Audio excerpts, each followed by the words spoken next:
Mantan Menteri Pertanian Syahrul Yassin Limpo dijemput paksa oleh Komisi Pemberantasan Korupsi. Yassin Limpo dicokok setelah mangkir panggilan KPK pada Rabu kemarin dengan alasan menjenguk ibunda. Kamis malam, KPK menjemput paksa mantan Menteri Pertanian Syahrul Yassin Limpo. Yassin Limpo tiba di gedung KPK sekitar pukul 7:30 malam. Sebelumnya KPK menjadwalkan pemeriksaan Syahrul Rabu kemarin. Tapi politisi Nasdem ini tak datang karena pulang ke Makassar menjenguk ibunya yang sedang sakit.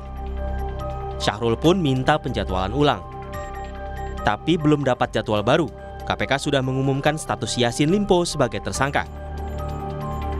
Syahrul sebenarnya dijadwalkan akan diperiksa hari Jumat 13 Oktober. Namun kekhawatiran tersangka melarikan diri, KPK mengambil langkah dengan menjemput paksa Syahrul Yassin Limpo.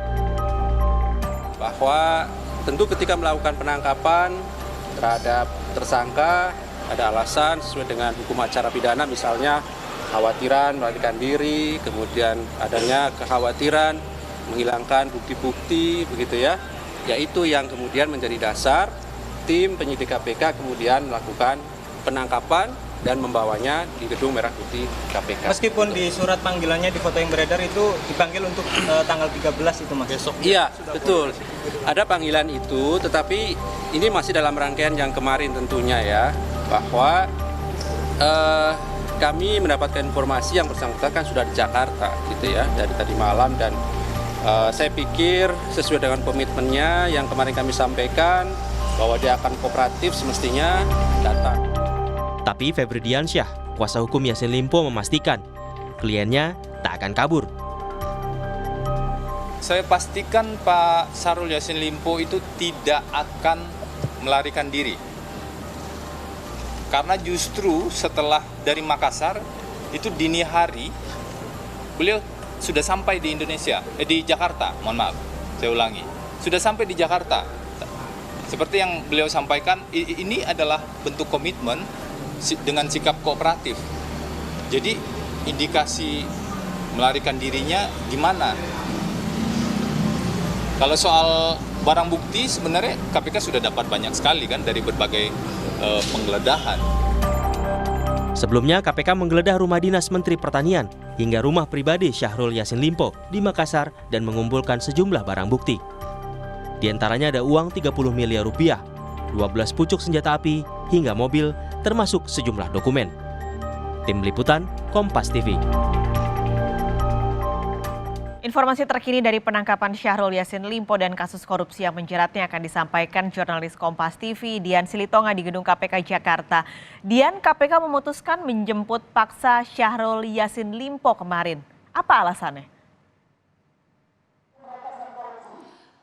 Sudah disampaikan alasannya oleh Kepala Bagian Pemberitaan KPK Ali Fikri tadi malam, Pak Skalis, dan sesuai dengan pernyataan itu memang betul bahwa penyidik KPK sebagai aparat penegak hukum memiliki kewenangan untuk menjemput paksa maupun juga langsung menahan tersangka. Kalau penyidik memiliki subjektivitas atau anggapan bahwa tersangka ini dikhawatirkan akan melarikan diri, menghilangkan alat bukti, dan juga kemudian melakukan tindak pidana yang sama. Nah, alasan KPK ini kemudian memang dikomplain oleh beberapa pihak, dianggap tidak berdasar dan juga terlalu terburu-buru. Tidak berdasar karena toh KPK sudah mencekal Yassin Limpo untuk bepergian ke luar negeri, sehingga memang ruang untuk melarikan diri itu dianggap tidak ada. Kemudian juga dianggap terlalu terburu-buru karena pemeriksaan ulang terhadap Yassin Limpo ini juga dijadwalkan akan dilakukan pada Jumat 13 Oktober hari ini. Nah, tapi kalau kita cermati kasus ini, Pak Skalis, KPK memiliki alasan kuat terkait dengan kekhawatiran bahwa Yassin Limpo ini akan menghilangkan barang bukti. Karena seperti yang kita tahu bahwa pada penggeledahan yang sudah dilakukan oleh KPK pada akhir September dan juga awal Oktober lalu, ini kita ingat KPK menemukan dokumen yang diduga berisi aliran dana korupsi yang kemudian juga diduga akan dimusnahkan. Kemudian kita ingat juga KPK ini juga sempat memeriksa saksi-saksi yang dianggap merintangi penyidikan dan kemudian juga diduga membantu Yassin Limpo dalam upaya menghilangkan barang bukti. Nah, kemudian juga penjemputan paksa yang dilakukan oleh KPK ini juga dalam rangka untuk menagih janji dari Yassin Limpo yang mengatakan akan kooperatif. Karena kalau kita tarik konteksnya, kita ingat bahwa sesungguhnya Yassin Limpo seharusnya diperiksa oleh KPK sebagai tersangka pada 11 Oktober yang lalu. Tapi Yassin Limpo justru mangkir dengan alasan menjenguk ibu yang sedang sakit. Nah, kemudian diketahui juga bahwa pada tanggal yang sama KPK juga sudah mengeluarkan surat pemberitahuan penahanan terhadap Yassin Limpo. Sehingga dianggap bahwa mangkirnya Yassin Limpo ini memang karena ketidaksiapan Yassin Limpo untuk memenuhi agenda KPK. Nah, sehingga meskipun Yassin Limpo sudah tiba di Jakarta pada hari kemarin, KPK tetap memutuskan untuk menjemput paksa karena KPK menangkap sinyal bahwa ada kekhawatiran Yassin Limpo akan kembali mangkir dan kemudian juga ada waktu dan ruang yang cukup bagi Yassin Limpo untuk berupaya menghilangkan alat bukti atau barang bukti. Nah, pemeriksaan Yassin Limpo sampai dengan saat ini masih dilakukan atau masih berlangsung. Paskalis, tentu ini berbeda dengan operasi tangkap tangan yang harus menunggu 1 kali 24 jam untuk mengetahui status hukum dari yang ditangkap, karena kita tahu bahwa dalam kasus ini Yassin Limpo sudah diumumkan status hukumnya sebagai tersangka. Nah, yang masih perlu kita tunggu sampai dengan saat ini adalah apa hasil pemeriksaan penyidik, apakah ada temuan baru dan apakah nantinya Yassin Limpo ini juga akan langsung ditahan atau tidak. Paskalis. Dian, ini artinya sampai saat ini sudah ada 3 tersangka dari kasus ini. Nah, dari pemeriksaan Yassin Limpo yang dilakukan sejak tadi malam, apakah ada kemungkinan menambah tersangka baru? Kemungkinan itu selalu ada, Paskalis, karena proses penyidikan masih berlangsung dan kemudian juga pemeriksaan saksi-saksi masih dilakukan. Dan seperti yang kita tahu bahwa KPK juga sudah mencekal 9 orang untuk bepergian ke luar negeri. Selain 3 orang yang sudah ditetapkan sebagai tersangka, ini 3 orang lainnya merupakan anak buah atau mantan anak buah Yassin Limpo di lingkungan Kementerian Pertanian. Kemudian juga 3 orang lain merupakan anggota keluarga dari Yassin Limpo.